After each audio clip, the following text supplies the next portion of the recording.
How do you dub tutoriel? Aujourd'hui, un tips sur l'écriture ultra rapide des accords, des progressions d'accords, écriture rapide des mélodies dans les gammes majeures et les gammes mineures, donc tout en écriture ultra rapide. Donc on va commencer comme exemple, on va choisir les gammes majeures, on va utiliser le Do majeur, et pour les gammes mineures, le La mineur. J'ai choisi ces deux en particulier parce qu'il n'y a que les touches blanches dans leur gamme de base. Donc ce sera plus facile pour un repère visuel pendant la progression du tuto. Explication rapide, dans une gamme de Do majeur, on a les notes suivantes, Do, Ré, Mi, Fa, Sol, La, Si, Do, qui sont les points verts. Et ensuite, les accords qui correspondent à chacune de ces notes vont être soit majeurs, mineurs ou diminués. En bas de la page, nous avons comment écrire un accord majeur, la fondamentale plus 4 touches de piano plus 3 touches de piano. Pour un accord mineur, fondamental plus 3 plus 4, et pour un accord diminué, fondamental plus 3 plus 3. Donc d'abord, on va l'écrire de manière traditionnelle pour pouvoir expliquer pourquoi ça sonne comme une suite d'accords et comment on l'écrit. Et ensuite, le tips particulier à Ableton avec la fonction fold. On verra ça un petit peu plus tard tout à l'heure. Donc voilà, ce qui est important à savoir, c'est qu'à partir du moment où on l'écrit, la gamme pour le Do majeur ou la gamme pour le La mineur, on aura juste à déplacer tout ce groupe de notes vers le haut et vers le bas pour que ça corresponde, par exemple, à un Do dièse majeur. On aura exactement toutes les notes dont nous avons besoin et ainsi de suite.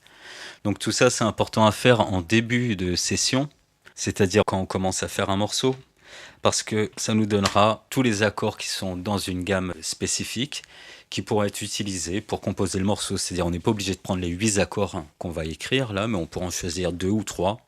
Et voilà, et ça va nous servir aussi à harmoniser, c'est-à-dire faire que les instruments qui jouent au même moment soient accordés, quoi. On appelle harmoniser. Donc je prends un clip audio. Voilà, donc on va faire l'exemple sur le Do majeur. On va mettre que les touches blanches qui sont dans ce piano roll. Donc ici on a le Do, on va en prendre un plus aigu. Donc si on prend que les touches blanches, Do, Ré, Mi, et ainsi de suite. Ok. Hop. J'en profite pour aborder un petit tips qui concerne le MIDI. Donc si vous sélectionnez toutes les notes dans une partie, vous avez des petits locateurs gris qui apparaissent de chaque côté, quoi, qui permet d'étirer en fait toute la progression de notes. Voilà. Ou alors on pourrait même l'inverser. Donc ça c'est le sous-tips MIDI. Donc on va se servir de cette fonction pour faire que les notes correspondent à la longueur de ce pattern que j'ai allongé. Ok, donc j'ai écrit que les notes blanches en partant du Do et j'ai la gamme Do, Ré, Mi, Fa, Sol, La, Si, Do. Ensuite, j'ai réécrit les infos qu'il y avait dans les feuilles de tout à l'heure ici. Donc dans une gamme majeure, le premier accord est majeur, le second est mineur, le suivant mineur, majeur, majeur, mineur et diminué. Et dans la gamme mineure, j'ai écrit exactement la progression d'accords qui lui correspond.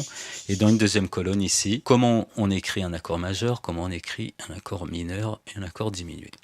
Donc si je lis les infos, le premier est majeur, donc plus 4 touches, plus 3 touches. Je prends la première note. 1, 2, 3, 4 touches. Et 1, 2, 3 touches. Hop, ce sera plus pratique comme ça. Et j'ai bien un accord de Do majeur au début. Donc ensuite, les deux suivants sont mineurs. Donc vu que les deux seront de la même manière, on peut faire sélectionner les deux notes, CTRL-C, CTRL-V. Mineur, c'est plus 3 touches, plus 4 touches, donc 1, 2, 3. Et CTRL-C, CTRL-V, et 1, 2, 3, 4. On a nos 3 premiers accords. Les deux suivants sont majeurs, donc CTRL-C, CTRL-V, 1, 2, 3, 4. CTRL-C, CTRL-V, 1, 2, 3. Voilà, le suivant est mineur, 1, 2, 3, 1, 2, 3, 4. Le suivant est diminué, donc 1, 2, 3, 1, 2, 3.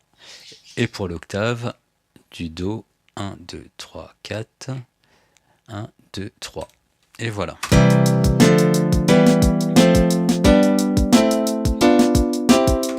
Ok, et ensuite, même si le morceau sur lequel on bosse n'est pas en Do, on a là juste la progression d'une gamme majeure.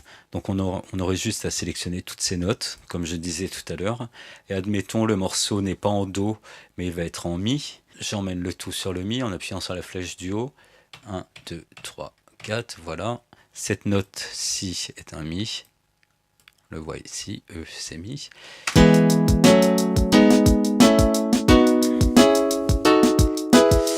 Et voilà, on a donc écrit une seule fois la gamme de Do majeur en accord et on a toutes les notes qui y correspondent. Alors c'est intéressant pour plusieurs choses.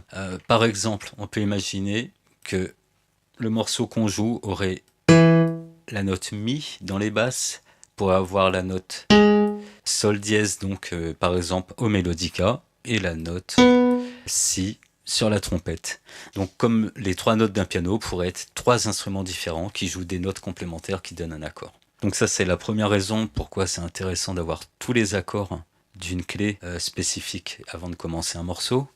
Deuxièmement, en utilisant cette fonction Fold dans Ableton, quand on clique sur Fold ici, il va laisser apparaître que les notes qui ont été écrites et effacer toutes les autres. Donc j'enlève Fold, j'ai toutes les notes, on a toutes les notes, et si j'appuie sur Fold, il nous reste juste que les notes qui sont écrites à l'intérieur de ce pattern. Alors ce qu'on voit aussi quand on utilise cette fonction Fold, voilà, on arrive sur le Tips ultra rapide, c'est que ça nous fait le même dessin partout, et ça se décale tout le temps d'une note vers le haut. Mais il y a toujours ce même truc qui se répète, donc une note, pas de note, une note, pas de note, une note, ça va en escalier comme ça. Donc ce qui veut dire, sans même savoir tout ça, maintenant on va écrire ça sans utiliser toutes ces infos qui est la suite d'accords ou comment composer telle ou telle note d'accord. Vu que quand on l'a fait, on a remarqué qu'en effondrant le tout, ça nous donne un dessin régulier. À faire des petits tests, j'ai remarqué que ça marchait pour le Do majeur, et ensuite quand je le glisse vers le haut ou le bas pour aller sur d'autres accords, ça correspond à la gamme en question avec les bons intervalles. Et si je le fais en La mineur, donc la gamme de La mineur, La, Si, Do, Ré, Mi, Fa, Sol, La, ça marchera pareil, je fais exactement le même dessin, et on aura donc la suite d'accords mineurs. Donc le tips, rapidement, en partant du La, on écrit toutes les notes qu'il y a dans la gamme de La,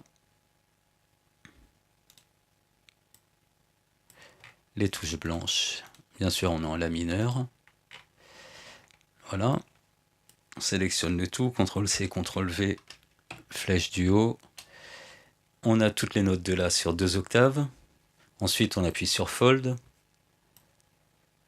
flèche de gauche après avoir sélectionné pour sortir ce paquet de notes de la grille, et ensuite on écrit notre escalier, on sélectionne l'escalier, CTRL-C, CTRL-V, flèche du haut 2 fois, CTRL-C, CTRL-V, flèche du haut 2 fois, et voilà.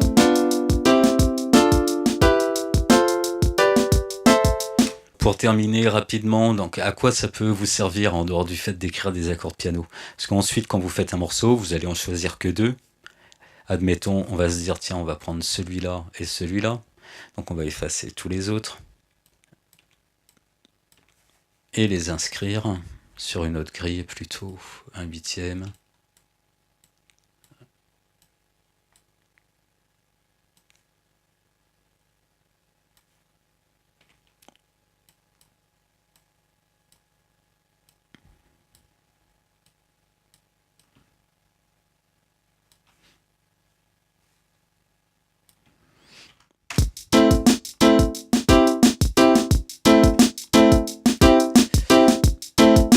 Donc voilà, premier exemple de ce qu'on peut en faire de ce groupe d'accords. Alors un deuxième exemple.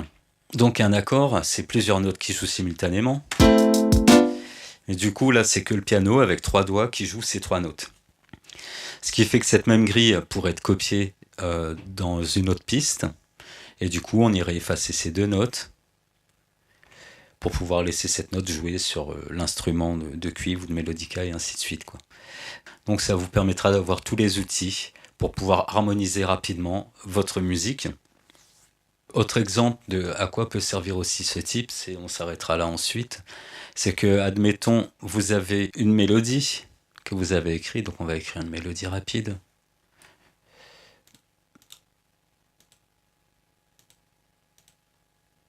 Ok. Donc admettons que notre mélodie est cette mélodie. Et ben avec cette technique d'écrire toutes les notes et de se mettre en mode fold, ça nous permettra d'harmoniser rapidement cette mélodie. Donc je ne vais pas mettre un autre instrument à côté, je vais continuer à jouer sur le piano, mais imaginons que cette deuxième ligne de notes que je mets, c'est un autre instrument qui jouera cette autre note. Donc je vais même en choisir au hasard, on va voir ce que ça donne.